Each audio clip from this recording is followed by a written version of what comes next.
All right. Welcome back to Rockford Reading Daily. We are still reading High Risers by Ben Austen, and we're going to go ahead and finish up this chapter that we're on right here. All right. Dolores Wilson. Dolores always claimed she didn't want to take on any additional responsibilities, that she preferred to be a spectator. But that just wasn't true. In her own subdued way, she'd end up running 6 different committees. She showed up for the PTA meetings at Jenner, her children's school, and found herself elected treasurer and later president. She served on her building council, planning activities for the teens and younger children in the tower. The tenants celebrated the, quote, birthdays, end quote, of their high-rises at Cabrini, the date coinciding with their address, and Dolores helped throw a big party in the 1117 North Cleveland Rec Room every November 17th. She attended Holy Family Lutheran, a small cube of a church across the field from her apartment, joining its board, and started volunteering with an organization that helped the formerly incarcerated manage their return to free society. She spent many hours as well at the Lower North Center. Her children attended camp there and used it for dance and music classes and sports. The center hosted the parties of the local high schools, a parents' group, and a social club that showed movies and took residents on fishing trips and to a Shakespeare festival in Stratford, Ontario. Adults gathered there for acting lessons, Hawaiian-themed teas, and for lectures by visiting scholars. The African-American historian John Hope Franklin, an expert on slavery and Reconstruction, spoke to Cabrini residents about the 2-century struggle for freedom and equality. When Bobby Kennedy showed up at Cabrini in 1963 as part of his brother's Presidential Commission on Juvenile Delinquency, he walked the buildings and shot pool with teens at the Lower North Center.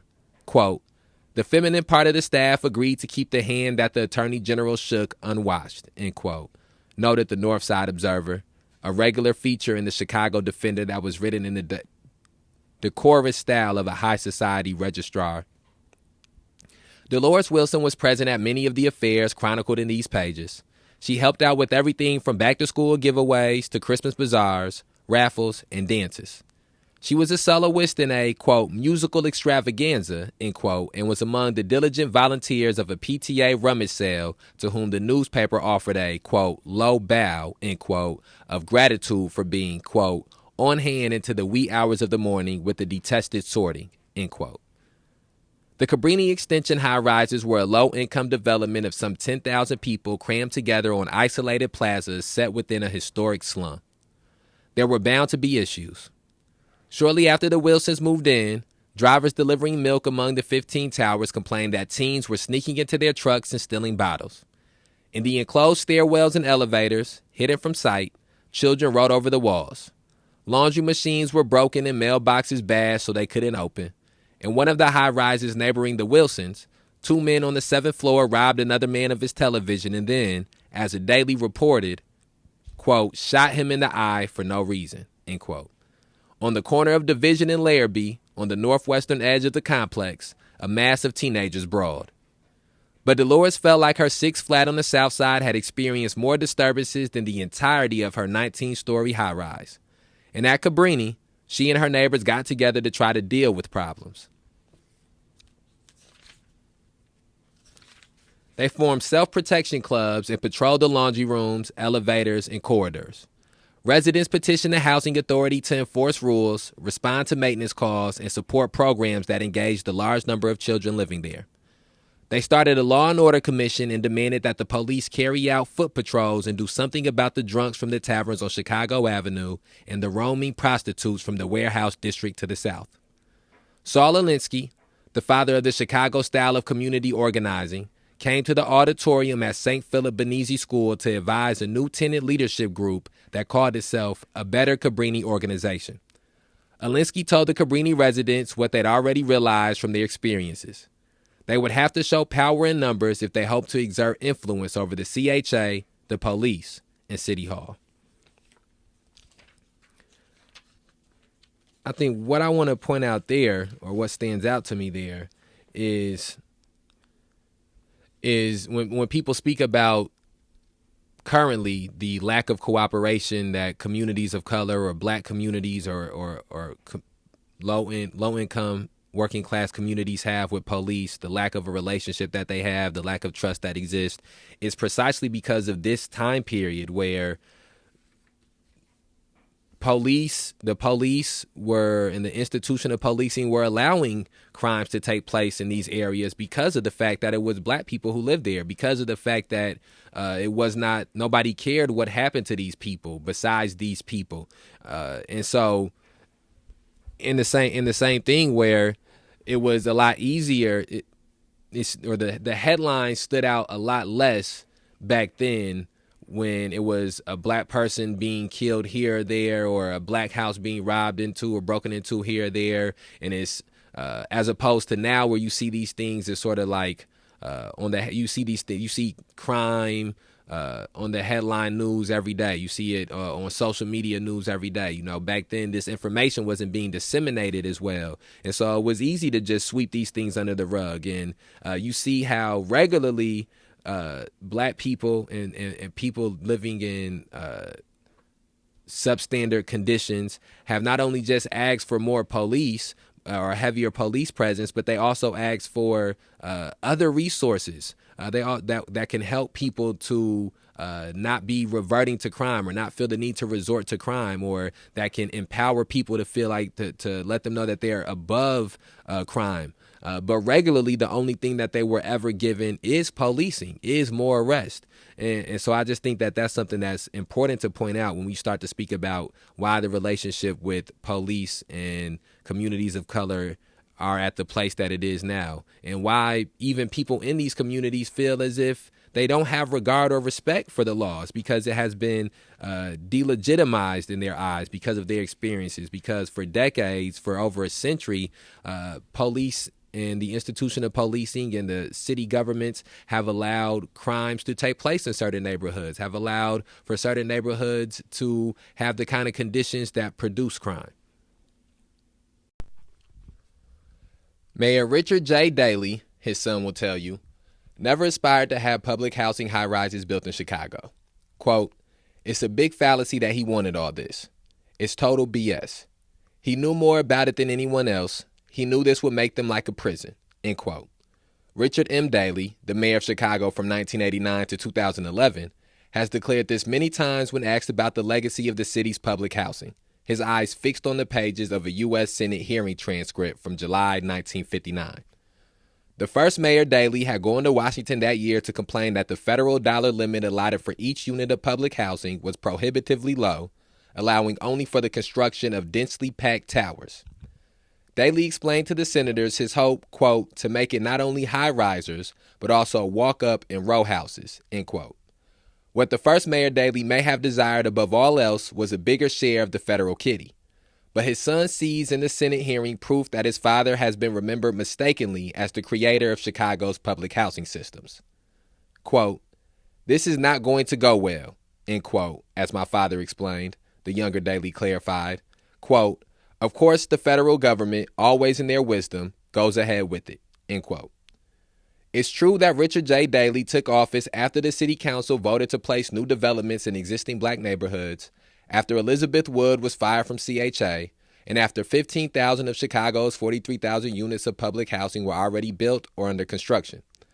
At the ceremonial groundbreaking for the Cabrini Extension Towers on April 23, 1955, Mayor Daley dug up several piles of dirt with a silver-painted shovel as photographers snapped his picture.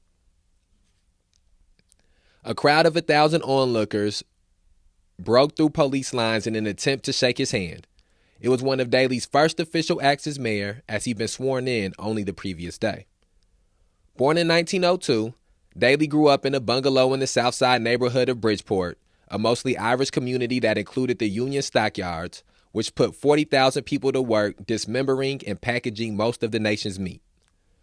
In the 19th century, the area had actually been called Hardscrabble, and the Irish immigrants who filled it took jobs digging the nearby Illinois and Michigan canals.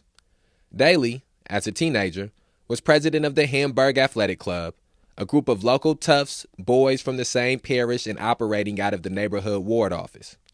Daley's, quote, youth organization, end quote, was similar to other groups of teen boys found in many impoverished ethnic or migrant communities. They fought as sport, defended their blocks, and usually aged out of street violence as they took on new roles available to them. In Bridgeport, depending on one's abilities, that meant a job either on the, quote, disassembly lines, end quote, of the stockyards, in municipal work, or in politics. Daley was a short, pugnacious man whose resting face was a tight-lipped scowl. He possessed neither an abundance of charisma nor eloquence, and his rise in the Cook County Democratic Organization was not meteoric. He held a series of positions within the rigid hierarchy of the party, showing fealty to superiors but also lobbying to move up the ranks. He worked in the county's treasurer's office and as state representative, a state senator, the state director of revenue, and as county clerk. An intensely private man robed in tailor suits, he proved hardworking and tough and honest. In 1953, he was named chairman of the Cook County Democratic Central Committee, second in command behind only Mayor Kennelly. Kennelly, summed up by the journalist A.J. Liebling as, quote, a bit player impersonating a benevolent mayor, end quote, had failed to quell racial unrest in several transitioning neighborhoods and made the greater error of cutting back on patronage positions in favor of non-political civil servants. In the next election, the party put Daley's name, not Kennelly's, on the ballot. The city's famed Democratic machine, which controlled Chicago politics for 50 years, was the invention of Anton Cermak, who took over as mayor in 1931. Cermak would go on to operate it for only a brief time. 2 years into his mayoralty, while in Miami, he was greeting President-elect Franklin Roosevelt when an Italian immigrant, inflamed by a general disdain for the rich, fired several shots at FDR. The assassin missed his target but managed to strike 5 bystanders, including Cermak, who later died from his wounds. Quote, I'm glad it was me instead of you, end quote, Cermak supposedly uttered to Roosevelt on the way to the hospital. The words later inscribed on his tomb in the Bohemian National Cemetery on Chicago's North Side. Chicago, under the machine, was often called, quote, the city that works, end quote. But output and efficiency are at best byproducts of machine politics, which is fundamentally a maker of self-perpetuation. A war boss doles out patronage jobs, and the secretaries, park attendants, and sanitation workers who owe their livelihoods to him raise money for the party, and come election time, they get out the vote for the entire slate of machine candidates. The ward, in turn, is rewarded with city services, investment, and additional jobs to dispense, while the party remains in control of the purse strings. Once in office, Daley wasted no time demonstrating how he would consolidate power over his next 21 years as mayor. At his inaugural, he announced that he was relieving the city council members of their, quote, administrative and technical duties, end quote. Constituents had previously gone to their alderman for everything from requesting a building permit to reporting a road in need of paving. No longer. Now they would travel downtown to City Hall for a brief audience with the mayor in his 5th floor office. Everyone in the city needed to know that they were indebted specifically to, quote, the man on 5, end quote. Quote, there can be no organizations within the organization, end quote, Daley famously pronounced. In his first 2 years as mayor, Daley increased the number of patronage jobs by 75%, and the number of exams administered for civil servants was cut by more than half. He oversaw a top-down system of leveraged loyalty and reciprocal favors. Daley believed in his virtue without apology. Once, when urging President Lyndon Johnson to appoint one of his Chicago guys as a U.S. attorney, Daley summed up his case by saying, quote, but more than that, Mr. President, let me say with great honor and pride, he's a precinct captain, end quote. Like other industrial cities along the Great Lakes, Chicago was swooning by the time Daley took office. Quote, a jukebox running down in a deserted bar, end quote, Nelson Algren wrote of Chicago in the 50s. The population fell fast from its 1950 peak of 3.6 million. Businesses abandoned the city at about the same rate. Chicago lost more than 50,000 manufacturing jobs in the 7 years before Daley's first term. Daley's plan to, quote, save, end quote, the city focused primarily on the central business district and, under his administration, the city would build hundreds of new office towers, including the Prudential Building, McCormick Place, the Civic Center, and the Sears Tower. He presided over the creation of a revised zoning code that freed up where developers could build luxury residential high-rises. And even as people departed for the suburbs, Daley made it easier for them to travel back to the flagging city for business, commerce, and pleasure by constructing highways, the largest underground downtown parking system in the country, with 8,000 spaces and underground walkways leading directly to office buildings and department stores. You could return to the changing inner city without ever having to be exposed to it. Daley might have argued for low-rise public housing before the Senate, but if, quote, high-risers, end quote, were what was available, high-risers were what he built. Millions of federal dollars were at stake, representing thousands of jobs and many big union contracts. As Chicago made upgrades to its centrally located communities, public housing also became a tool wielded to assist the developers involved in the rebuilding. Those displaced by government-funded urban renewal had to be relocated somewhere else. They were moved into the new high-rise projects. Almost all these families were African American. Not for nothing was urban renewal referred to ruefully as, quote, Negro removal, end quote. Whites still made up 13% of the families in CHA properties, but they lived almost exclusively in low-rise developments and senior buildings. Daley had inherited a faulty public housing system, but he was responsible for doubling its size. With 43,000 units, Chicago became home to the second largest stock of public housing in the nation, well behind New York, with 180,000 units, and technically behind Puerto Rico, too. Most of the new public housing went up on the south side, with densities greatly exceeding what the CHA had previously allowed. The Robert Taylor homes, named almost ironically in honor of the agency's African-American chairman who pushed for integration, replaced a big chunk of the federal street slum and became the largest public housing complex in the world. Its 28 nearly identical 16-story towers stretched in groups of 3 along a narrow 95-acre band.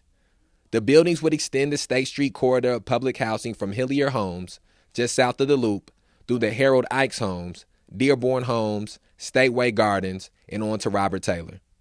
It was a largely uninterrupted 4-mile wall of public housing, cut off from points west by the newly constructed 14-lane Dan Ryan Expressway. And in 1962, the city completed the William Green Homes, the last portion of what came to be known as Cabrini Green. The development was named for a longtime leader of the American Federation of Labor who took over the union from Samuel Gompertz. The AFL had been found guilty of illegally excluding blacks from the unions building the Cabrini row houses.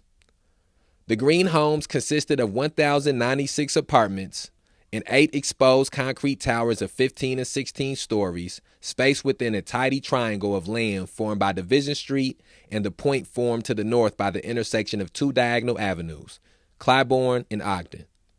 The buildings' concrete frames and precast concrete sectionals were of the same sandy beige color, and the towers looked like giant computer punch cards.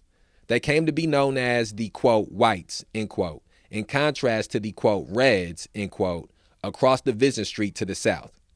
Including the row houses and its 23 high-rises, Cabrini Green now consisted of 3,600 units of public housing, all of it on a total of just 75 acres of land. Okay, and then that brings us to a changing in the theme in this chapter. What stands out to me in that passage, a couple of things stand out to me in that passage. One, the first thing is I've heard a lot about Mayor Daley. This is the first that I've read in any piece of literature specifically about him, but from documentaries and from speeches, I have heard about him and heard about some of the things that happened in Chicago underneath him.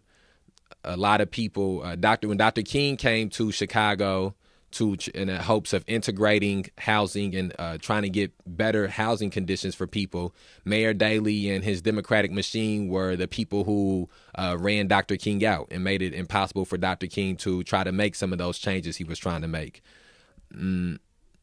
Another one of the things that stands out here is they spoke about how when Daley came into office, he specifically, they talked about him building highways. They talked about the, let me see if I can find it real quick. Okay, talked about him building highways, talked about him building businesses and building underground parking and underground walkways. And all of these things were done in an effort to try to get more people to come back to the city, because the city, before he came into office, was starting to lose residents. And I bring that up to say that that is one of the things that is common in cities, is that, and common in this country, is that a political figure comes into office, and instead of trying to uplift the people at the bottom of his city, or the bottom of the community, or the least of his constituents, what they begin to do is to try to do things that will benefit the highest of their constituents, or the constituents that are in the highest place, or in the constituents that are the least vulnerable, as opposed to trying to help those that are the most vulnerable. And that happens because it is the people who are the least vulnerable who get them into office. It is the people in big businesses, the people in unions who help get, as was pointed out in here, who help get these people into office. And so when mayors come into office, even older people, senators, governors, when they come into office, they are not indebted to the little man. They're not indebted to the constituent who has nothing to eat tomorrow and has no job and doesn't know where he's going to sleep at the next day, or they're going to sleep at the next day, or the single mother. They feel indebted to the people who loaned out money for them for their campaign. They feel indebted to the people who pull strings to help get them elected. And so I think that points out one of the reasons why we can't look towards electoral politics alone to fix some of these situations, because the people who get elected will always be indebted to the people who help them get elected. And majority of the times, the people who will be responsible for someone being elected are not the most vulnerable in the society. It is actually going to be the people who are the least vulnerable in the society. You can't even run a proper political campaign without money, without funding. And then also we see here, as we're getting into the 1950s, we see how the issue of the public housing is ballooning, and how they continue to stack poverty on top of poverty, and how they continue to, the people that are stacked on this poverty, people who are stacked on this poverty on top of poverty are in a very small area. It's not even a wide area. They're trying to, they're isolating them, and then they're stacking as many people as they can into this isolated area. And so you see how this is a recipe for a disaster. And so those are all multiple things that sort of stand out to me there. I think it was one other thing. As we're getting here, we get to see how the name Cabrini Green was put together, came about from the Cabrini houses, and then also from the William Green homes. And then they also talked about how the white people who were living in public housing were not living in the high rises. They were living in the walk-ups. And so again, you see the discriminatory relationship that black people have had with the city of Chicago. And I can't emphasize enough how this is not simply something that only took place in Chicago, or only happened in Chicago. As was pointed out here, New York and Puerto Rico both had more public housing than Chicago did. Okay, let's knock this last little part out for this chapter. Dolores Wilson. When Hubert Wilson was assigned the graveyard janitorial shift for the Red Cabrini Extension high-rises, Dolores decided she'd take a job during the day. She worked on and off at the Spiegel Catalog Company, sending out letters to people who hadn't paid their bills. She had a position as a receptionist for a doctor, as a clerk at a cleaner's, and for a while at the Department of Veterans Affairs Employment Center. Just as her mother had done on the South Side, Dolores started going door to door for the local precinct captain, traveling up and down her high-rise, talking to every tenant, telling them when to vote and whom to vote for. When the ward organization held its big raffle, she sold tickets, coming out of pocket for any of the ones she couldn't foist on others. It was no small expense. Quote, "But that's the way it is," end quote, Dolores would say. Quote, "It isn't what you know, it's who you know," end quote. She was right. The precinct captain came to rely on Dolores, and when a bundle of patronage jobs was being divvied up, he raised her name.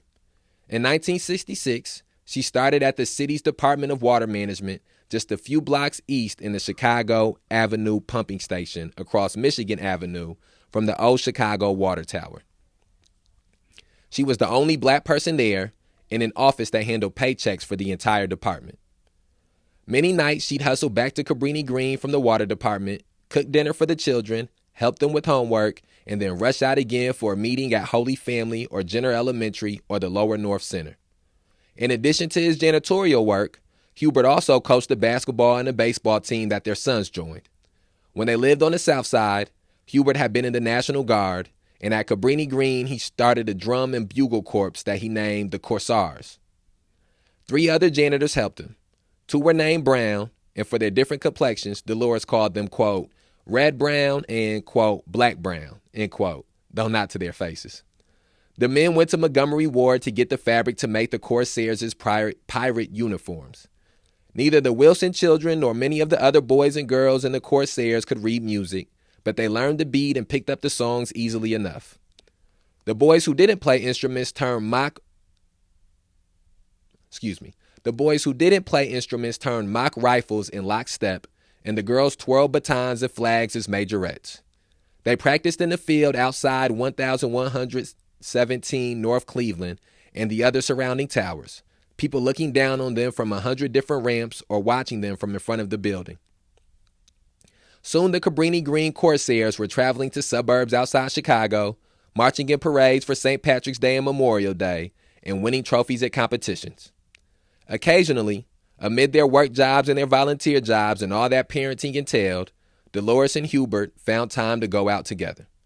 Sometimes they just sat outside in the park beside the high-rises, laughing and talking. It was beautiful out there, Dolores would say.